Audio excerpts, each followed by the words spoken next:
мир наш удивительный. Это наше небо, наша Родина. Трудовой сезон студенческих строительных отрядов Республики Саха-Якутия открыт.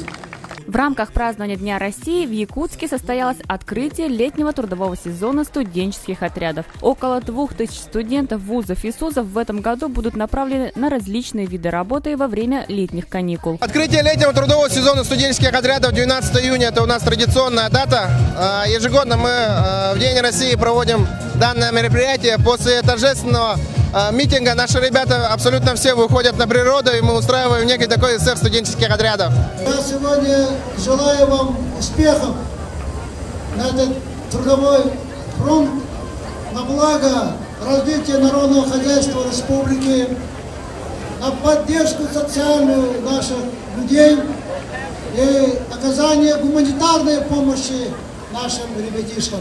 Мы всегда вами гордились, гордимся и, надеюсь, будем и дальше гордиться успехами вашей работы. Многие студенты будут трудоустроены в различные предприятия Якутска, другие займутся благоустройством столицы и пригородов, а также около 600 студентов выйдут на облагораживание муниципальных образований республики. Около 100 студентов 11 июля улетят в Камчатский край, где идет набор бойцов путинных отрядов на рыбные предприятия полуострова. Также 12 бойцов студотряда командируются на космодром Восточный в Амурскую область.